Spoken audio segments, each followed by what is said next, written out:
And welcome, everybody, on YouTube as we switch gears here for Off the Hook Overtime. So, Manuel, I seem to have made it. Kyle, how about you? I'm sort of here, yeah. It's crazy because every time we do this, our levels are dramatically different for YouTube than for the rest of the world.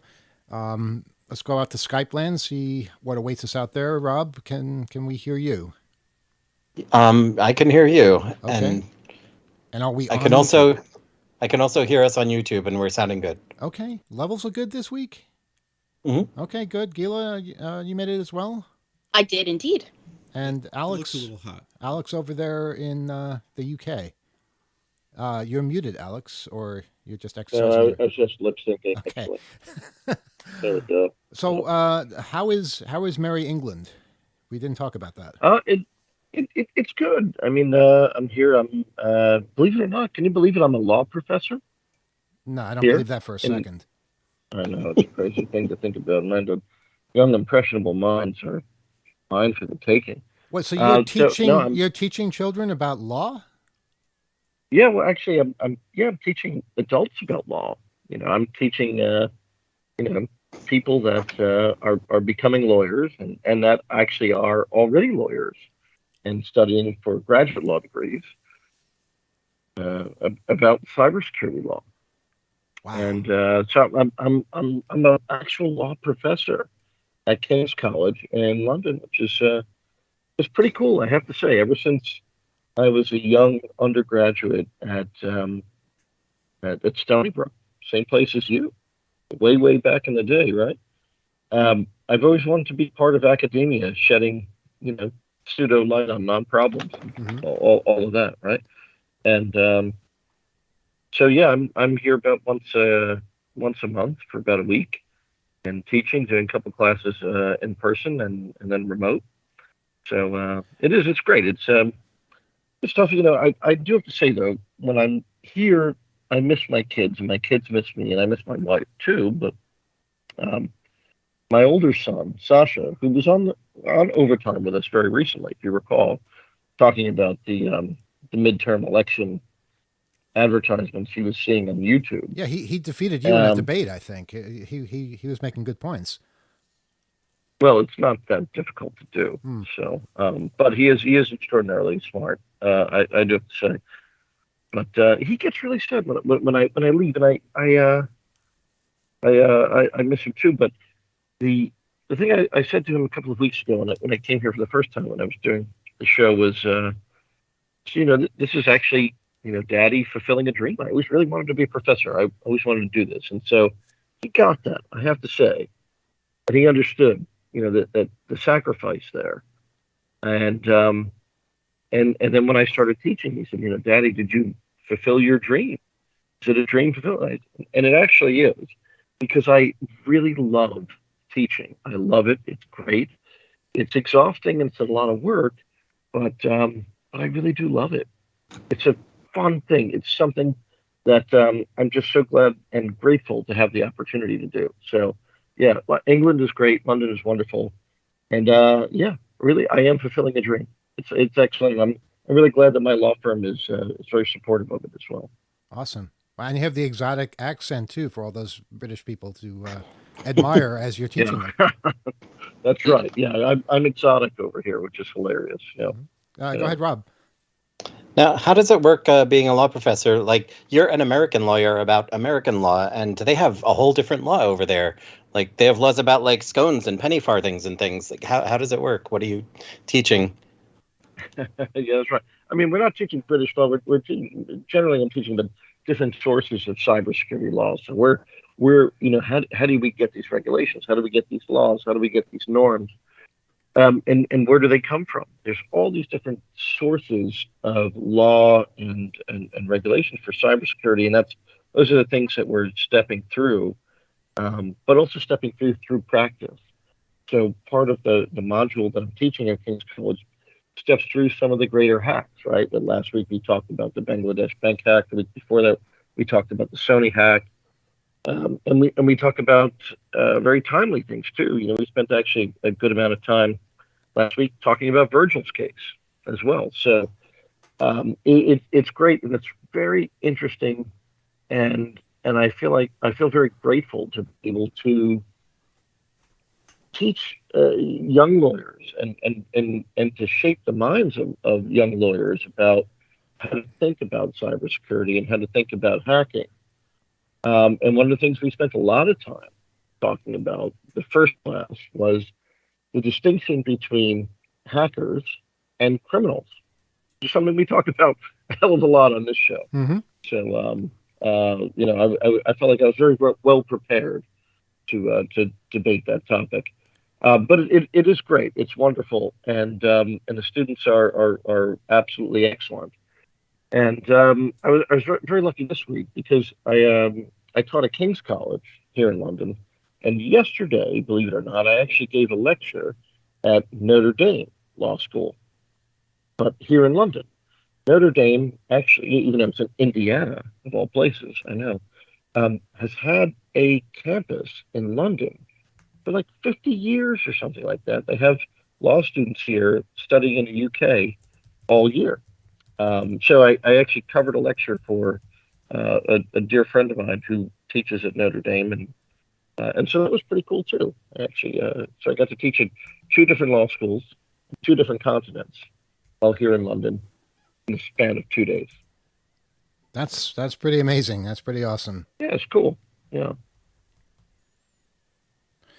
Wow. And look, the other thing about it is the other thing I will say, and I'm planning my next column on in 2600 and artificial intelligence. I think it's going to be about this, but I have the great fortune of staying in Chelsea and being a member of the Chelsea Arts Club, and I have been staying in this place the last couple of times I've been there.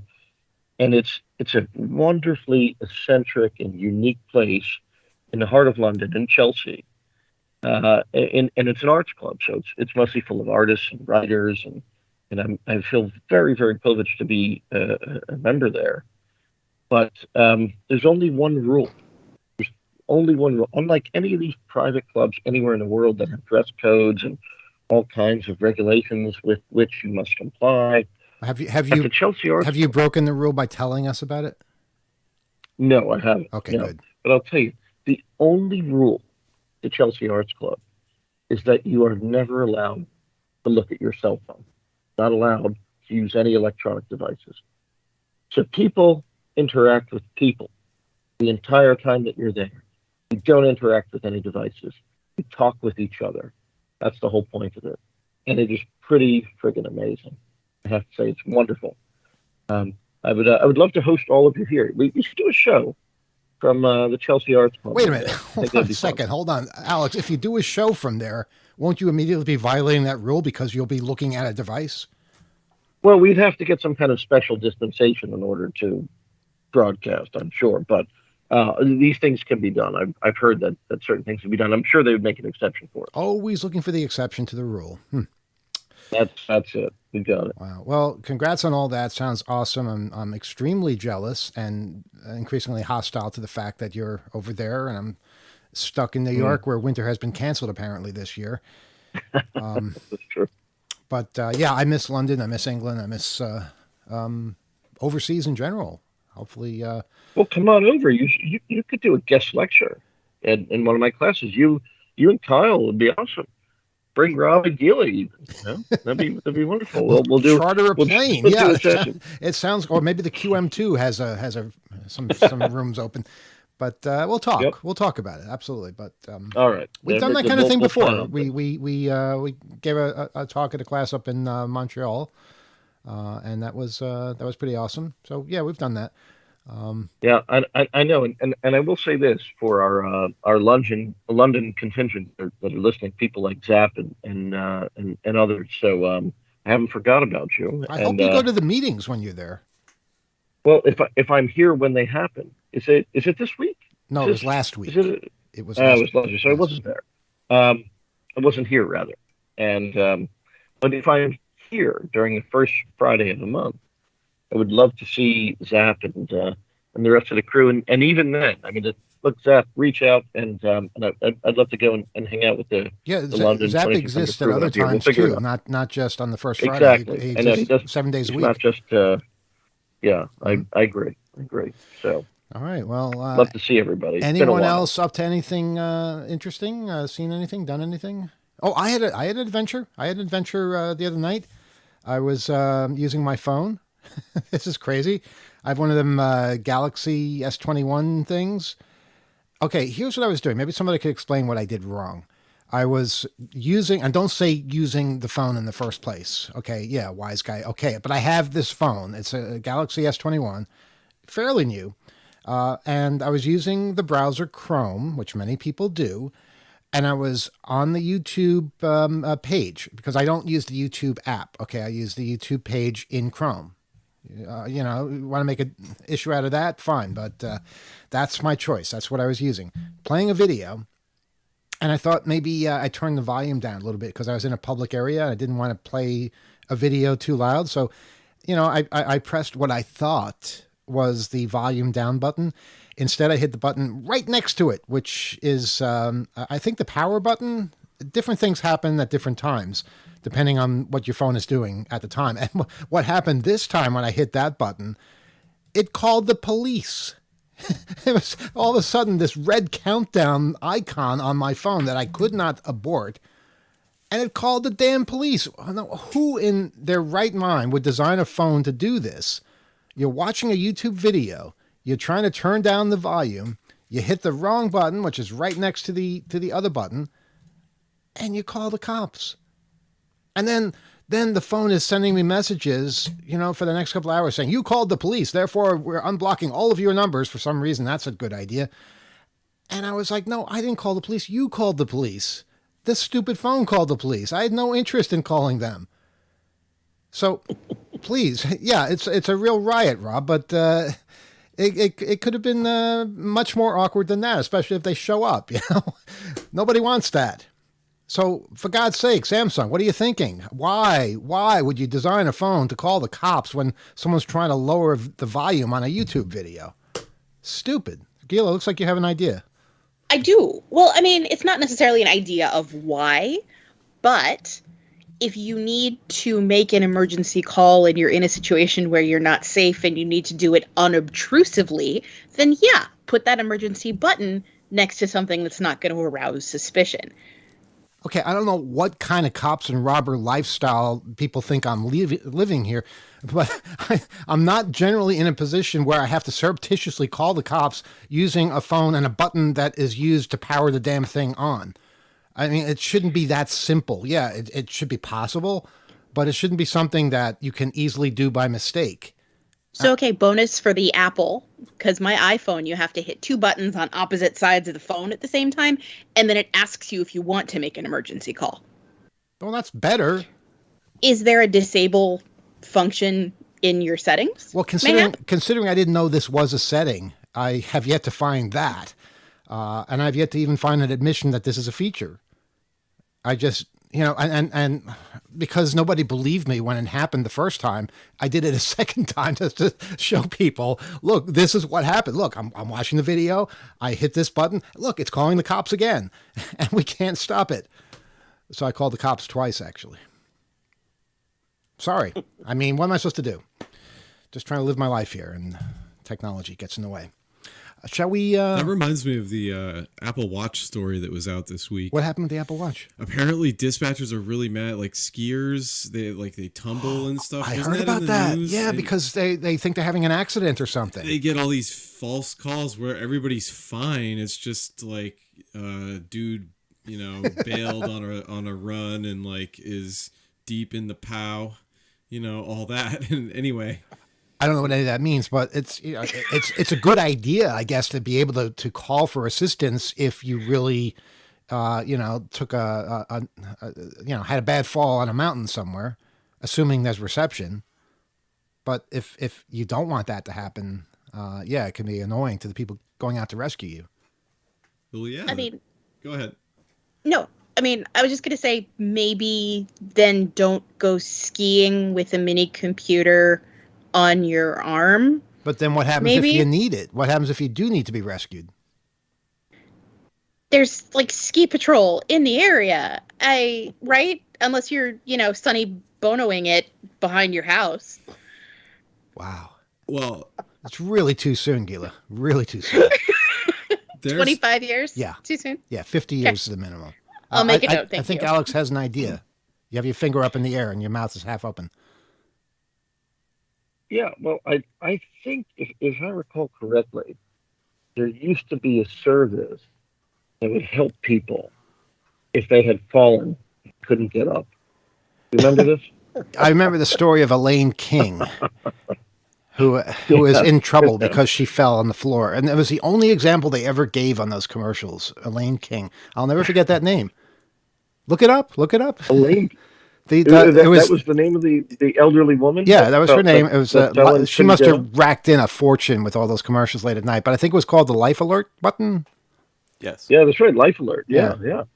I mean, it sounds to me like they're replicating the Apple Watch is replicating erroneously the function of the Life Alert button, and to their detriment. So I have no sympathy for that.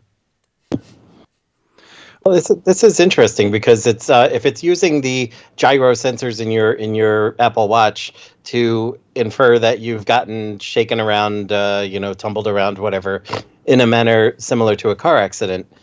How can we start teaching these things that one tumble is okay and another isn't, or just like have some kind of app that you press a button that's like, I'm about to ski now. Ignore how much I'm going ass over tea kettle. Yeah, well, there has to be some kind of way to say, okay, yeah, I really have taken a fall and I need help, as opposed to, nope, that's what I meant to do. I don't know. And if you're unconscious, sending out an alert saying, yeah, press 1 for a stretcher, press 2 for an ambulance, whatever. If you're unconscious, you can't respond. And maybe not responding is the response. I don't know. Greater minds than mine have to figure this one out. Shall we open the phone lines, assuming that there's anybody out there who wants to call us? I'm ready. Okay, it's 802-321-4225. That's our telephone number, 802-321-HACK. Yeah. Waiting for a phone call. And Go ahead. and you saw was there somebody calling? No, I'm listening to you, trying to. Oh, okay, all right. I think we're talking to a caller. I wasn't sure if you're talking to a caller or me. I'll let you know if I'm talking to a caller. I did place I placed a condition on the callers this evening between the three of us, right? I mean, or rather the four of us, 5 of us actually, if you count me. And I'm exhausted, so depending upon who calls, I may or may not stick around. You have to stick around, Alex. You haven't been here all year. It's in your contract. But, none of us, if we don't get calls, none of us are going to stick around. Right. That's right. Yeah. So, What was the phone number? 802-321-4225? 802-321-4225. Yes, that's correct. Yep. All right. You look puzzled, Gila. Well, I'm fact checking you a little bit. So Did I give the wrong phone number out, or? No. Oh. The phone number is correct. I'm back on the Life Alert commercial. All right. Okay, so Life Alert, those commercials began running in 1989. Identified by dispatcher as Mrs. Fletcher said, I've fallen and I can't get up. An actor named Edith Four, whose original name was Edith Americus DeVirgilis, by the way. She played Mrs. Fletcher. She died at 81 years old 26 years ago, but I don't know about Elaine King, man. Okay, well, first of all, it's a radio commercial. It's not a TV commercial. Oh, pardon me. Yeah, so I remember it like it was yesterday. This is the story of Elaine King, who fell on the kitchen floor and can't get up. She's in trouble.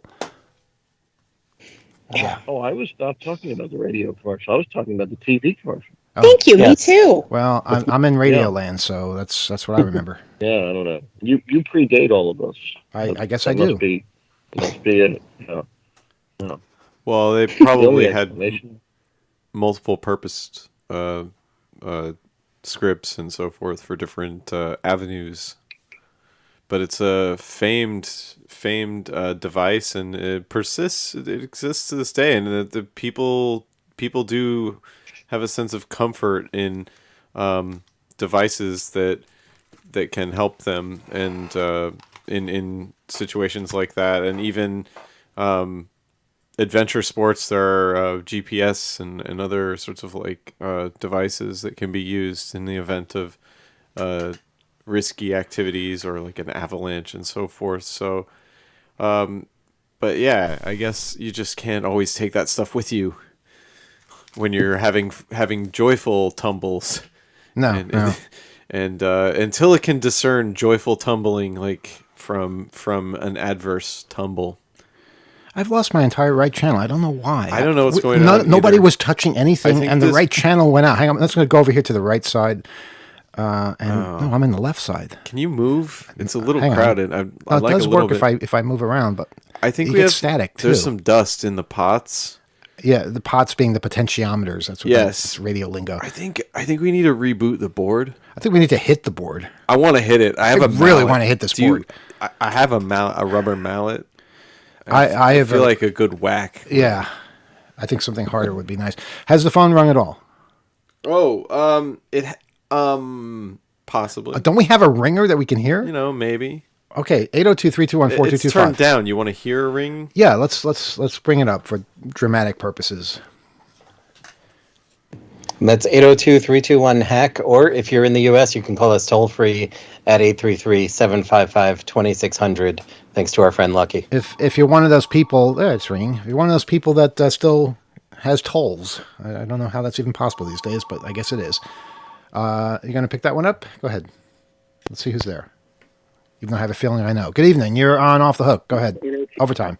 Yes. Hi, It's Rebel. Manuel. Yes, just as I thought. Rebel is the first call. You know, Rebel. I couldn't help but notice you were calling us throughout the entire last hour. Don't you know what time overtime begins? Yeah. So But why I would tell you what, call us an don't take hour calls on early? Off the Hook anymore? I'm sorry? You don't take calls on the other Off the Hook? You know, No, the radio whole Off the Hook? point. Okay, the whole point of us doing overtime is so that we can take calls, because we can't take calls because we're not in the studio, because the studio is not yet reopened. So we can't take phone calls It's not remotely. yet reopened. What do you mean it's not yet reopened? It's not yet reopened. That's what I mean. I can't make it any clearer than that. COVID's been over for like 20 years now. What do you mean? I mean, like, Well, I think that might be a slight exaggeration there, but take it up with management at WBAI. We just follow orders. you mean no radio host is allowed to? I think it's a question of number of people in the studio at once, and I think that's capped at 2 or 3, and we're more than that. And it takes more than just okay. Anyway. Sometimes we're much more than I'd that. I'd like to. Hang on, Rebel's speaking. Everyone be quiet. Are you talking about artificial intelligence? You know, people have been calling and saying, you know, hello, can you hear me? And then they wait for a response, and they say, great, I'm calling for, would you like to hear a demonstration? Are you telling us about the junk calls that you get yet again? Because you tell us this every week. Yes, you get spam calls that are coming from fake numbers. We've been over this. Would you like to hear a demonstration? Why would I want to hear that? I talked I don't know, about the spam. listeners may want to hear it. Does anybody want to hear this? These are like your impressions, though, right? No, I think he's going to play a real one. I hear a lot of these on my own phone. Seriously. You know, Rebel, I'm going to turn my mic off and just listen. Go ahead. Okay, hold on.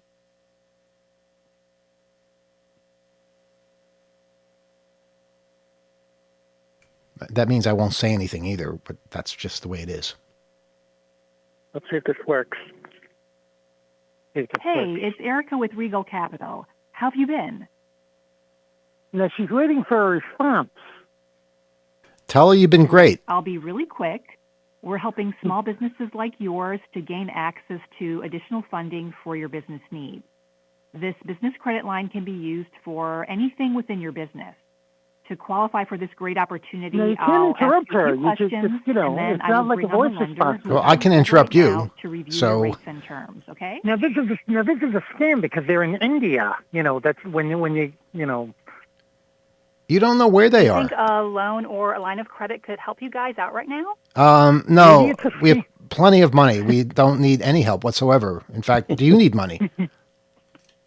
Rob, you have something to say. Go ahead. Yeah, Rebel, you mentioned the AIs and everything.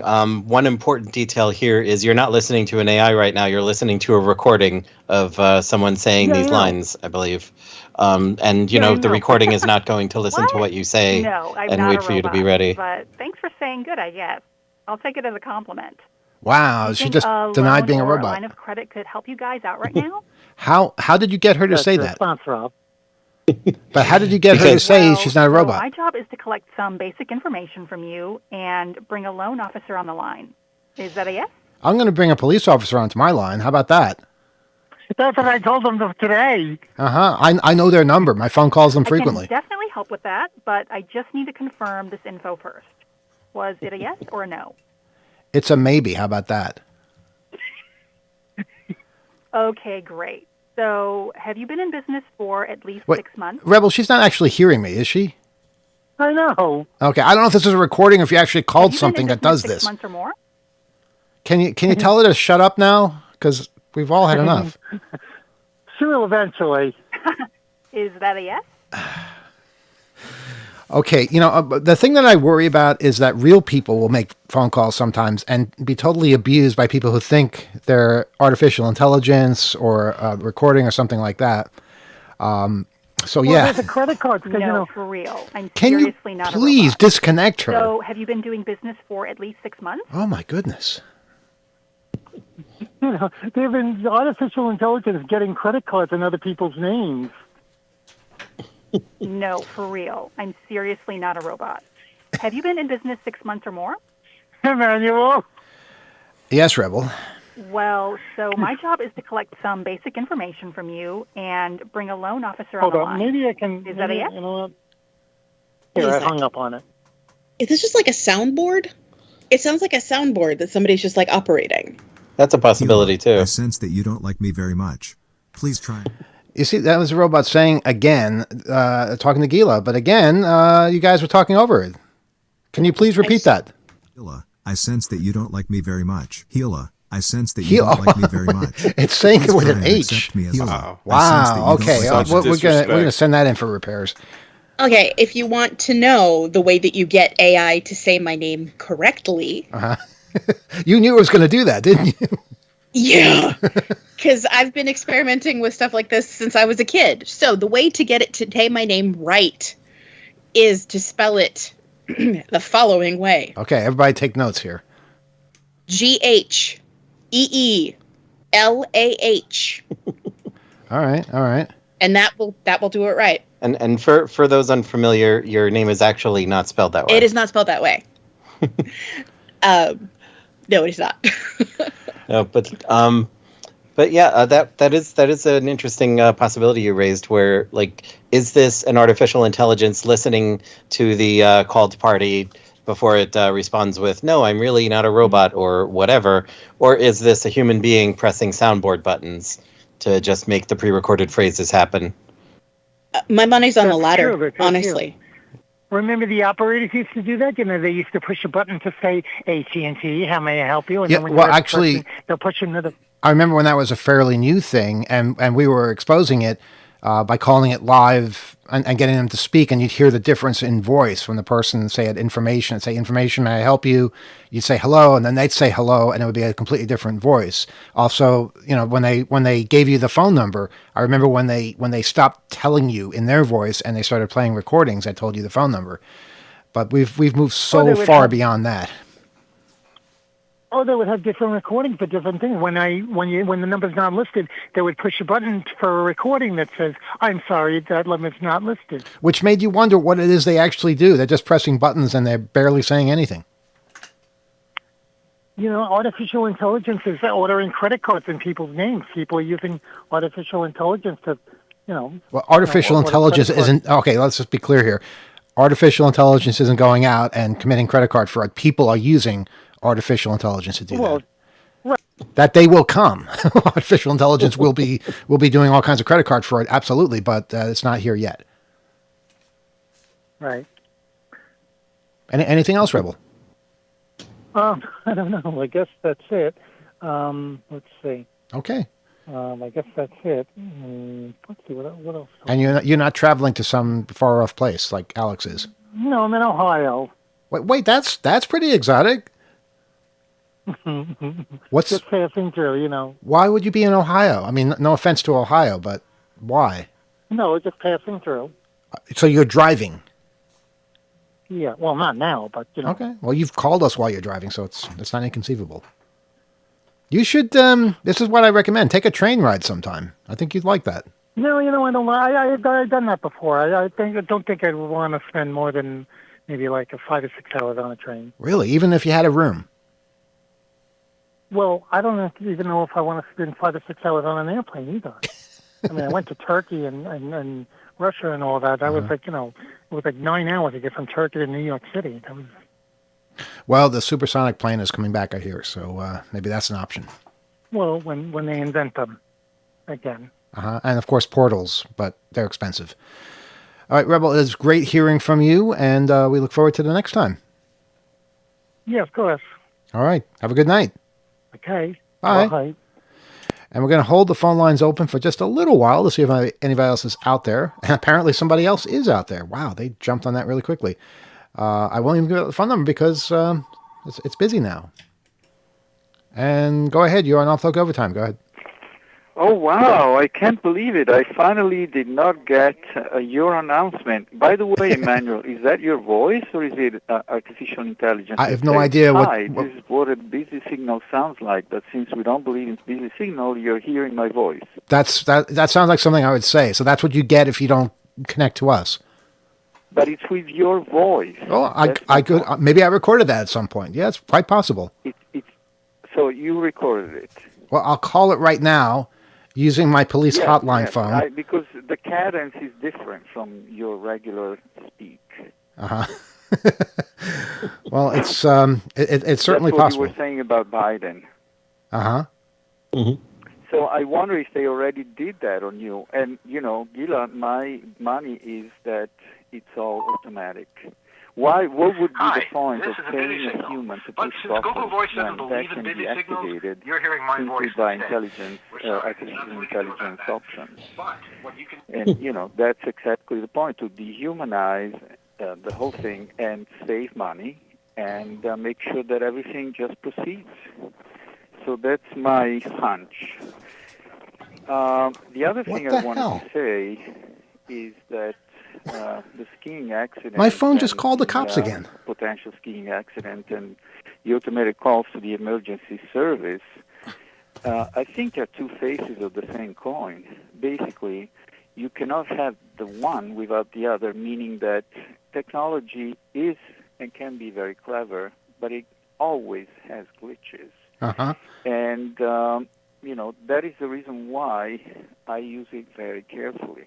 For example, right now I'm calling you from a landline, and that's my first phone of choice whenever I can use it.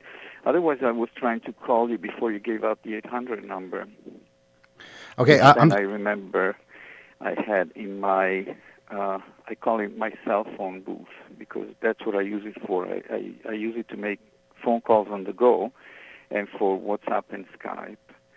But other than that, it rests in my drawer. I go out without it. And anything that I can use my brain for, I use it. Because otherwise it will go obsolete. Emmanuel, we are the same age. And don't ask me how I know this, but I do. It wasn't artificial intelligence. It was just listening to you and figuring it out. And I won't give it away on the air, even as a speculative thing. That's fine. But the question is, are we using the technology or are we serving the technology? And that's always been an important question for me, and one that I intend to continue to wade into and explore for the rest of my life. That sounds great. This is pretty much what I wanted to say tonight. If you want to respond and me staying on the air, or I can just tune off and listen. Well, I have to confess, I've been a little distracted because I was calling the number to see if my voice did in fact show up. And I don't think you could hear it, but my voice did show up. And I hung up the phone and my phone called the police again. And then the police texted me. No, this all just happened, right? This all happened right now. I'm so sorry. The police were texting me asking if I needed the police. What a nightmare this is. And I said, no, my phone misdialed. But now I've gotten their attention again. I'm afraid of this thing. Why does my phone keep calling the cops? Can you maybe turn it off or put it away or just stop using So it? hold on a second, Kyle. You're excuse me. But I'm tickled that this happened while I was saying what I was saying. Well, I'm glad it's it's a cause of amusement for everybody, but I'm kind of curious what the hell's going on here. May I ask where you're calling from? Good old Gotham, New York City. downtown Manhattan. All right. Well, thank you so I'm much a for partial calling. listener. I think I started listening when you started making the program. Oh, And wow. I've been calling you many times with different voices, not intentionally, but simply because my throat is very sensitive and it changes the timbre and the tone, and according to not just my health conditions, but my moods.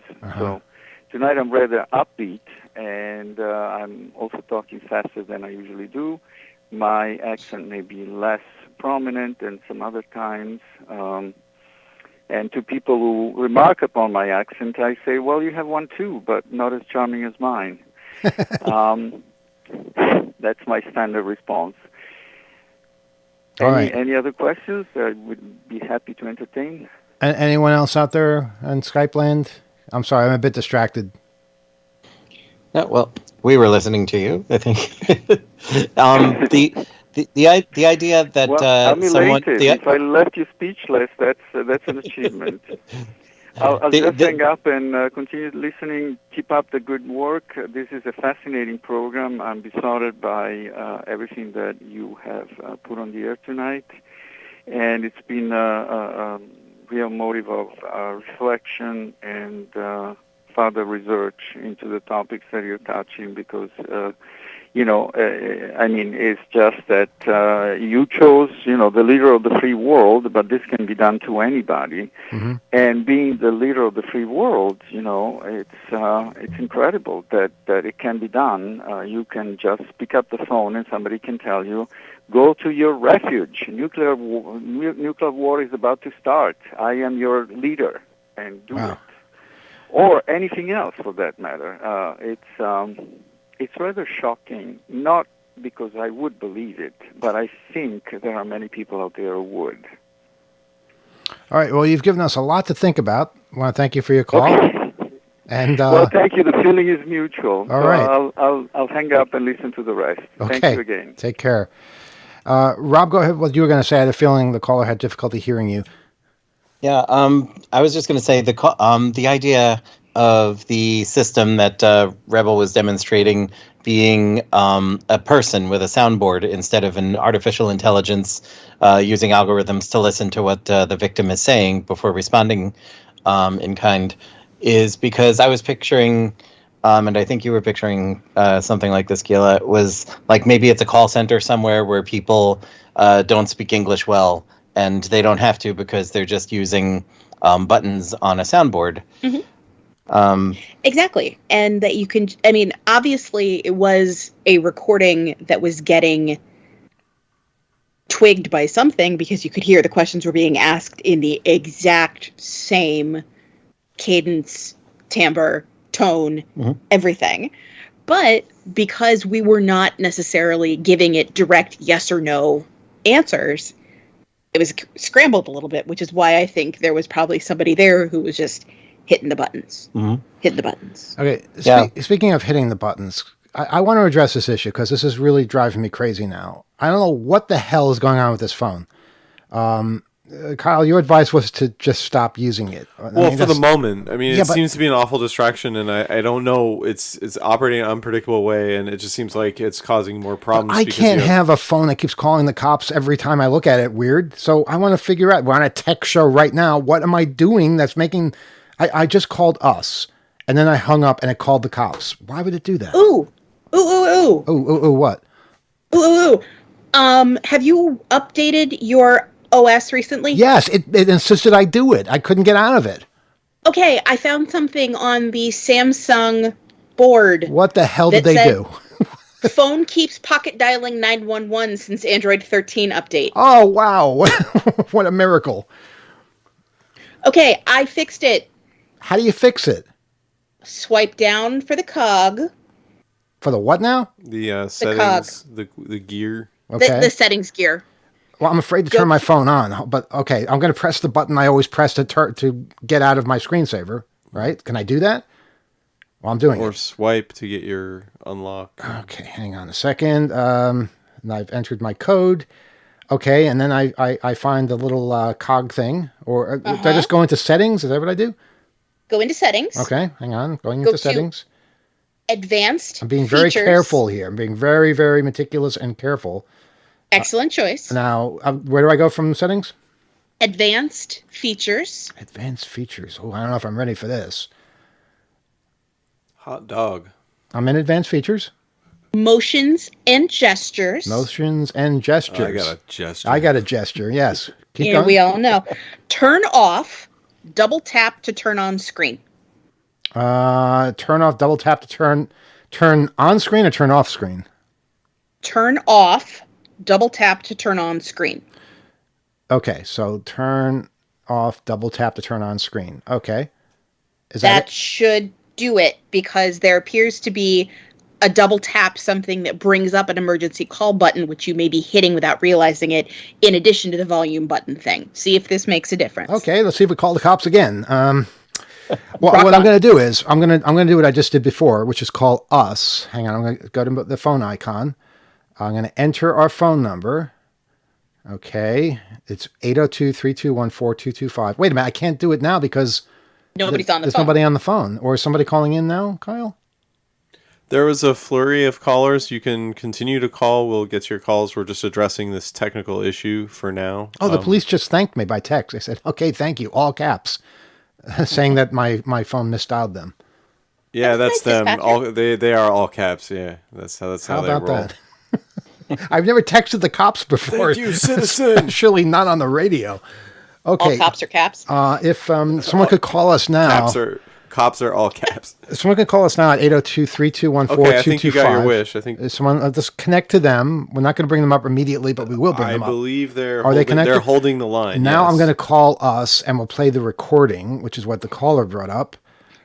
Speaker. And Hi, this is a busy signal. But since Google Voice doesn't believe in busy signals, you're hearing my voice instead. We're sorry, there's nothing we can do about that. But what you can do is leave a message, and maybe we'll play it on the show in future weeks. Or you can hang up and try again, and maybe actually reach our analog phone. It's your choice. oh, wow. I've forgotten we recorded that. It's definitely my voice, but I totally forgot we recorded that. And we never listened to the messages, so who knows what's on there. I don't even know how to get to the messages. We have a backlog of messages to get to. Yeah. Okay, can I hand you my phone, Kyle, so you can hang up and not call the police? It's a hot potato. I don't want this. Nobody wants it. Give me this. Look, if it happens, just throw it to the window and we can claim ignorance. I have enough things to help out with. There is a caller that would like to They speak can't with us. prove who called the cops. Maybe they'll console you. Okay, we'll take this phone call. Good evening. You're on Off Talk Overtime. Go ahead. Hey, firstly, I just want to say, love the show, love the magazine. Thank you. Huge fan. But I wanted to touch base on the Supreme Court justices using their private emails for like official stuff. Yes. If they can't be bothered to learn how to adequately use the proper protocols and procedures, then how can we, as the United States citizens, trust them to make laws or make rulings on laws that would govern the policies that may help continue to enact or remove all of our like encryption and other privacy services? Excellent question. How can you possibly trust them? That's fair. Fully, you have touched on something that we're all facing. This age is wholly dependent on electronic communication tools, and we're in a world of connectivity and software, and those have come up. Those issues. Issues of privacy. Well, I don't have to tell our listeners, right? This is the kind of stuff we You try have to tell the Supreme Court, though. Yeah, They don't know. We try to get it under people's noses and get them aware of this stuff, so that we're all discussing it, and I don't know, whatever it may be, we we get the importance of it because, you know, and I think that's more mainstream now. This idea of like a digital divide, like I find it, I'm amused by it anymore because there's much less of a gap anymore. Like the kinds of people that developed a lot of the technology are now, you know, retiring and there's a much wider common understanding of this stuff. So I like to think maybe their staff and that, you know, they themselves do care about the issues, whatever is presented in front of the court. And, you know, if their technical acumen and or ability isn't quite at the level, they could still understand the importance of the cases. What was that? Okay. Sorry, my phone just emitted a tone. Okay. I'm also reminded of the whole Congress telling Facebook to enable like INTIN encryption to protect the children, and then a year later, once everyone found out exactly what encryption was, they're like, "Oh no, turn off encryption because we need access to all the things." Mm-hmm. Yeah. Mm-hmm. Yeah, exactly. The implications of small rule changes. There's stuff we've been talking about that are quite the opposite for a very long time. That, you know, there's legislation that is really, you know, has incredible consequence, and we've enjoyed it. You know, enjoyed maybe casting a wide net over certain activities, or we've lauded other behaviors in the security community that turns out really aren't actually in the best interests of consumers or so on and so forth. So it goes all the way around, and you know, I guess it's important to continue to press for understanding and have people that don't think in really linear ways in every case. We need that perspective of a wide amount of views, and definitely the hacker view, you know, the hacker mental to like just stoke a little bit of the discussion, you know, away from thinking that you've always got it figured out, because that's just when you know, people find vulnerabilities and stuff. And when it comes to like these wider issues that of, you know, privacy and security, and they get philosophical very quickly, and we got to keep it down to earth, and, you know, about what people's true interests are, and vice, you know, and also, you know, what the costs will be if we don't act or if we don't protect certain things. So these are incredibly important perspectives on the court. You're absolutely right. I mean, it's not a time to just take for granted our reliance on this stuff, and maybe the kind of oversight and discussion is a wake-up call to the justices themselves. Well, I hope to think that this story is that wake-up call. I'd like to think that. Yeah, I agree. Okay, well, thanks for your call. Yeah, thank you. Take care. Right, take care. You want to wait for one more, or you think that's enough for now? Alex is sound asleep. Look at him.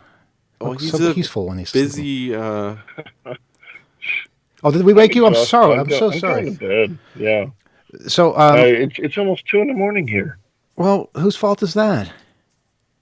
I mean, don't know. you can't blame us for the time in England. Which, by the way, Alex, you know, it begs the question: are you going to be in England every Wednesday? No, he said. No. Okay. I'll be back in New York next week.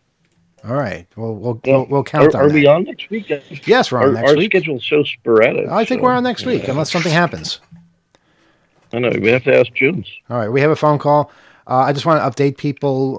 The phone made a noise, but that's because I think we left the voicemail going and it maxed out. I think that's what that recording was. But I just got a message from call settings saying numbers temporarily unblocked. This is what I was referring to last night, or actually when it happened the first time. After an emergency call, all numbers are unblocked for 2 hours. Tap here to resume blocking. Well, I block generally everybody, so I'm going to resume that right away. And hopefully this doesn't happen anymore. Good evening. You're on Off the Hook Overtime. Hi, Hey there, guys. It's Johnny Fusion. Hey, how's it going?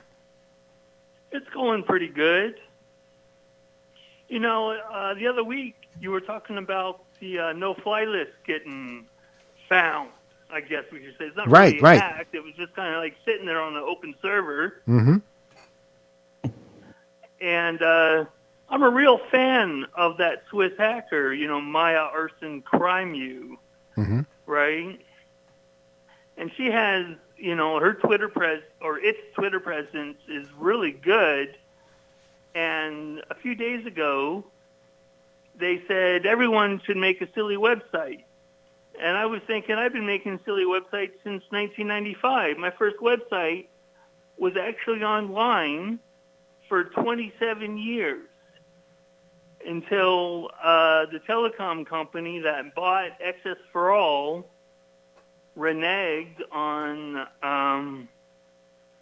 the promise that the hackers that founded Access for All, they gave me a lifetime account, Mm-hmm. you know, for services rendered when I lived in Amsterdam. But when I was recovering from my surgery, you know, I get an email say, oh, if you want to keep your account, you got to pay us, you know, so many euros a month. Right. Yeah, I had an account there too. I don't have it anymore. And then I said, well, you know, I've had this account for 27 years. I hate to lose it. I'll look into, okay, how do I pay for it? Well, you got to be in the European banking system. I can't do that living in California. And then I get another email saying, oh, you got to have a Dutch mailing address. And so this lifetime free account that I got because I mean, among other things, I spent an afternoon rewiring their phone closet in 1995, right? Uh-huh. Just up and went away because, you know, capitalism, because, you know, it's not run by hackers anymore. It's run by, you know, big Dutch telecom interests now. I remember the days, though, when it was run by hackers, and it was such a cool thing. I remember the building. I'm pretty sure it's the same building that you were wiring. It's many floors and just activity everywhere. Yeah. It used to be an old naval academy, if I remember correctly. It was across the street from a boat, I believe, that had a cannon. And one day it was firing the cannon because it was some kind of celebration, but it seemed like... Yeah, it was right across the street from the I can't do my Dutch sounds anymore, but basically the Naval History Museum. Uh-huh. Yep, those were the days. Yeah, those were the days, you know, and I made some good friends, you know, I'm sure we had mutual friends there when I was hanging out with former members of HackTech. Mm-hmm. I got really close with Bill Squire, Bill SF. Yeah, he lived downstairs in that building, I believe. Yeah. Yep.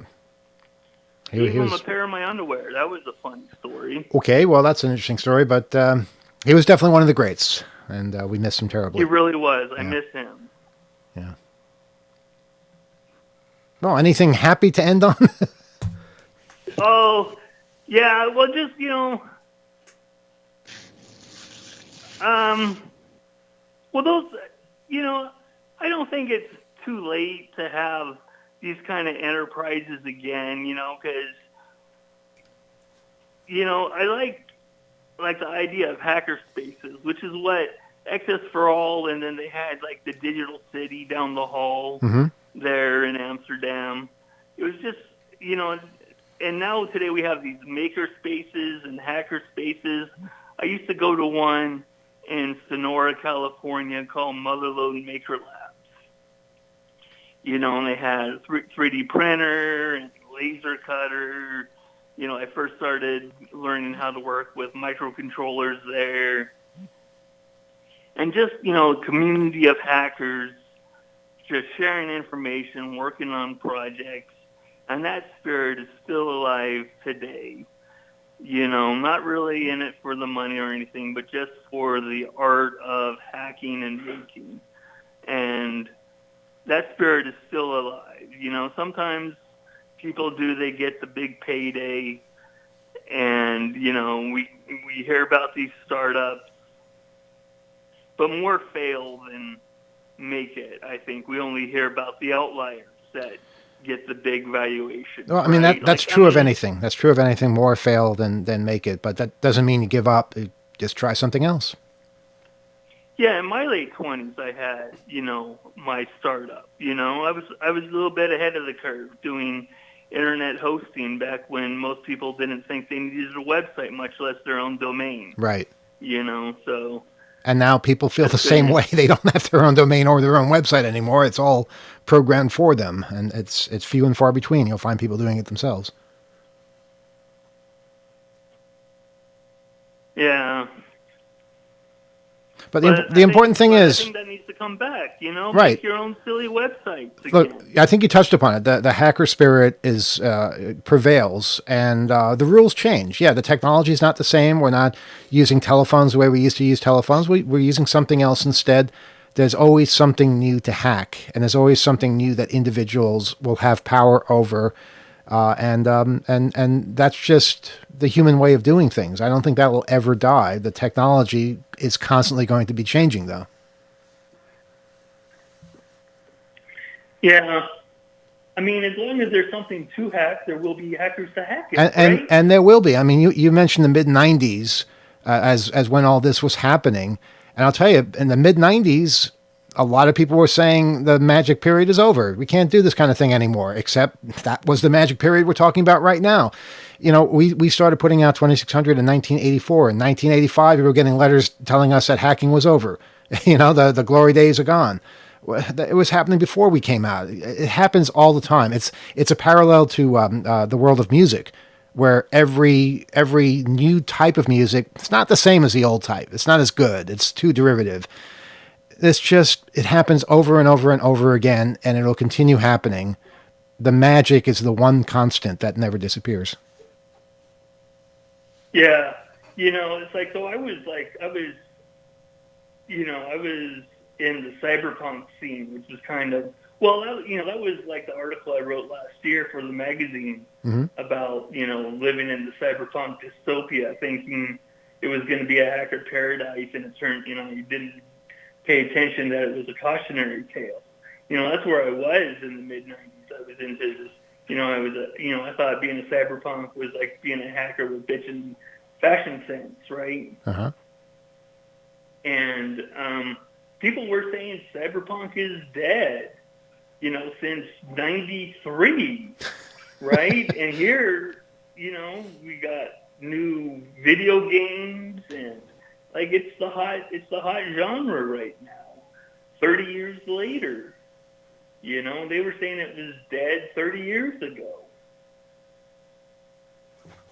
Yeah, I think the important thing is to share what that spirit was and bring that to the present context, whatever that may be. If it's all those different types of spaces, the hackerspace, concept, the place of doing things and sharing and teaching and learning and stuff, like they all are different. They all take different forms, and it still goes on. I think there just should be ever more.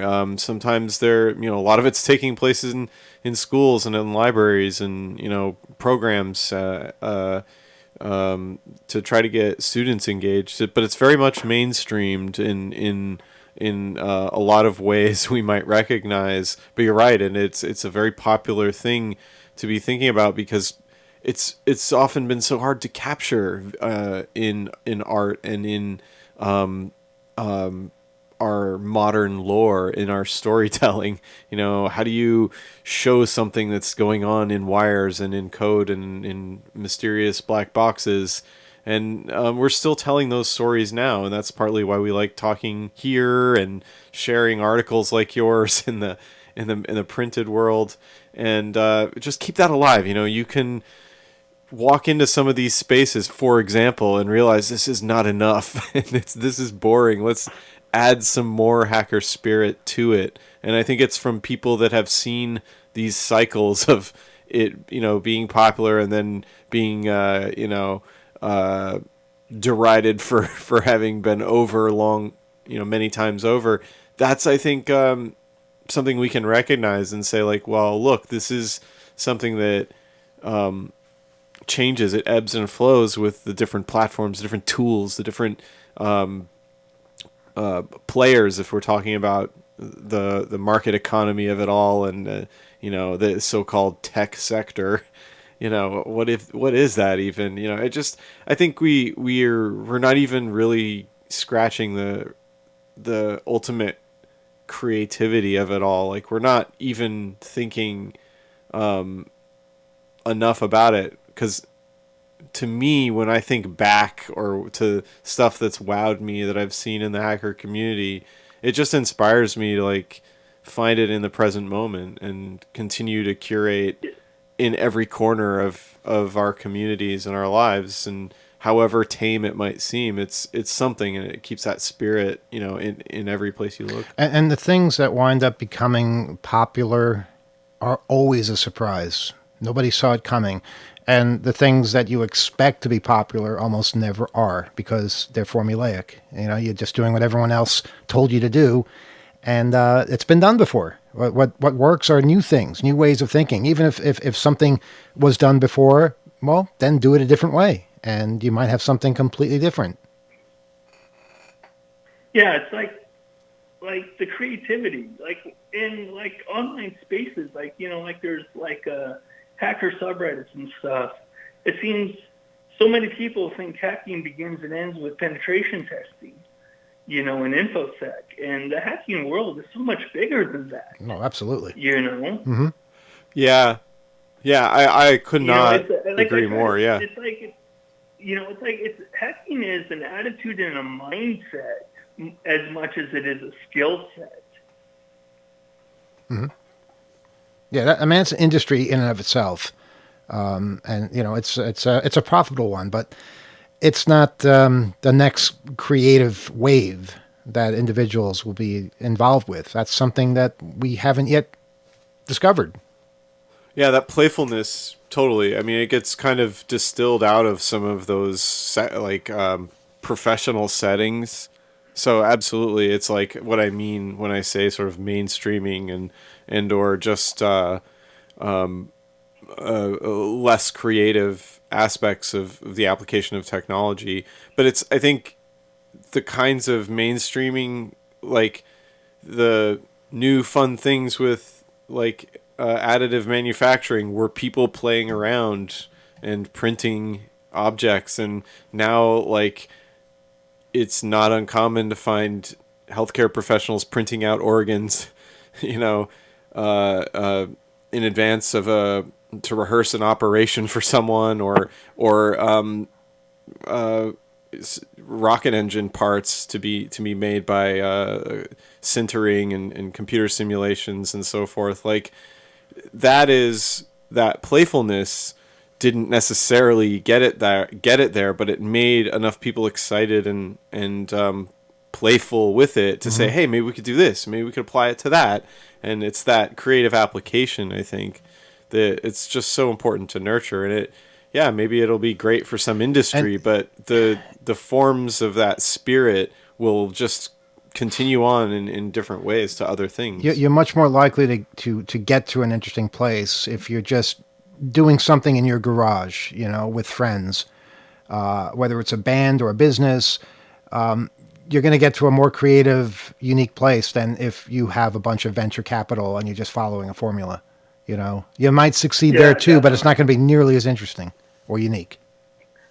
Yeah, to bring it full circle, I bought some of Maya's merch on her merch site, and because I'm living in the Silicon Valley right now, recovering from my lung transplant, and I bought one shirt that says "Venture Anti-Capitalist," to wear when I'm out in the world, to kind of change the way people look at it. Like, is that a good thing? Maybe we need more of those. Like, yeah, it's playfulness. That's the spirit, totally. And people, I think, catch on, and if things go out of fashion, they stop being used in the same way, and people look at them, and move on and so forth. So I just think we should continue to just have fun. As much fun around some of this. Yeah, that fun, that pranksterism, that sense of exploration. Mm-hmm. You know, it's like back in the 90s, 2600 published plans for this red box called the Quarter, right? Mm-hmm. I built one on a breadboard. I tested it. And it was getting hard, especially in California, because they were savvy. And they were cutting out, and so red boxes didn't work. But I had a friend that lived in a dorm at a university that had an old payphone, and he had a Radio Shack dialer that he put in the 6.5 megahertz crystal in, that his red box worked. So I took, and I didn't even put it in a box. It was on a breadboard, with a speaker hanging off and a 9-volt battery. And I tested it, and I called my girlfriend, and it worked. And she was not impressed. She thought I would get in trouble. So I robbed the phone company of a 25-cent toll call. Mm-hmm. And then I never used it again, right? I started putting it in a box. I never finished it, but it was just enough to build it and test it and figure out that it worked. It was 93, I think, that came out. And it's and like I said, it was of limited utility because most payphones didn't work on anymore. But it was just the exploration. It's like so many hacks begin with the question, I wonder if I can. Yep. Or I wonder what would happen if. And it's or I that bet. sense of exploration. Uh-huh. Instead of just following the formula, running the scripts, loading up a Kali VM, and running the Metasploit tools to do hack the box. It's just... Yeah, I think our whole culture kind of falls in between being too afraid to do something and having a criminal plan to do something for profit. We're right in the middle of that, where we want to break the rules to figure something out, not necessarily to benefit from it, certainly not to run a criminal enterprise from it, but also overcoming the fear of bending or breaking the rules a little bit. And I think that's kind of what defines the hacking culture. Yeah, I'm fine with a rule if it makes sense, but if a rule is just a rule just for no good reason, it should be broken, in my opinion. I think it's also rebalancing power structures, rebalancing specifically monopolistic power structures. That's basically what the boxing was with the telephone system. There was a vulnerability in it. People had a certain no love lost, shall we say, with Ma Bell and the Bell system. Some people thought it through, saying, yes, we're fighting back for individuals against monopolies, but for most people, it was just about wanting to make a phone call, and learning that, hey, if I make these little beeps into a phone, I can make a phone call without having to put in, $10 worth of coins to call overseas. And no one's even going to find out about this because the phone company bills itself, et cetera, et cetera.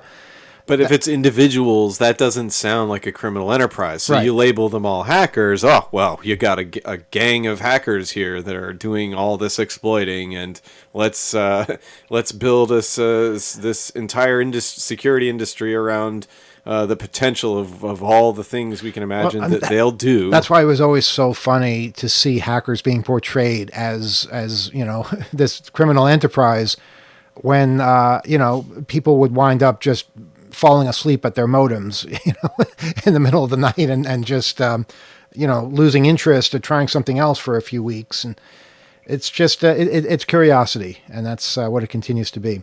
Hey, listen, we are pretty much out of time. We're getting very tired here. So it was great hearing from you. Anything else you wanted to tell us? Thank you for talking with me. Of course, yes. And thank you for all the writing you do. And we hope to see more articles and all sorts of fun things in the future. I have one waiting to be approved, so waiting to hear it. Okay. Well, hopefully that'll come soon. All right. Thank you very much. All right. You have a great night. Good night. Take care. All right. And I guess that's going to do it for us here tonight. Now, Alex just has a black bar where his phone was. Is he even still awake? I think he's. I don't know. Quiet, I think we might have lost him. Yeah. Yeah. Okay. Sleeping peacefully. Hopefully Alex, he's are you dreaming awake? of, Alex, chasing Alex, rabbits. wake up. No, he's asleep. He's gone. All right. Well, it was great talking to all of you, awake or asleep. Thanks for Likewise. Thanks for being here and discussing everything. It's lovely chatting with everyone. Please, if anyone has thoughts for this or the regular radio show, oth@2600.com. We'd love to hear your stories. See, this is exactly what I was talking about. People fall asleep late at night, and in the past, young hackers would fall asleep at their keyboards while they were connected illegally to something. They'd be connected for like 8 hours instead of only 30 minutes. And now Alex is connected to us, but he's going to be connected to us all night long, I guess. We can't see him. He's there somewhere. I'm here. Oh, you are there. We woke you up. I'm so sorry. We didn't mean to do that. I'm lurking. Okay, we don't see you. We just see a big black rectangle. Yeah. Well, it's dark here, and I turn the lights out. Well, it's important to hack your sleep as well. So, yeah, I'm listening to you guys, but I might fall asleep momentarily. So we'll see. We're going to be disconnecting from YouTube in a couple of seconds. Just want to remind people to write to us, oth@2600.com. We'd love to hear from you. And sleep well. Yes, when the time comes, definitely do that. And we will see you again next week, 7 o'clock on WBAI, 8 o'clock on YouTube. Good night.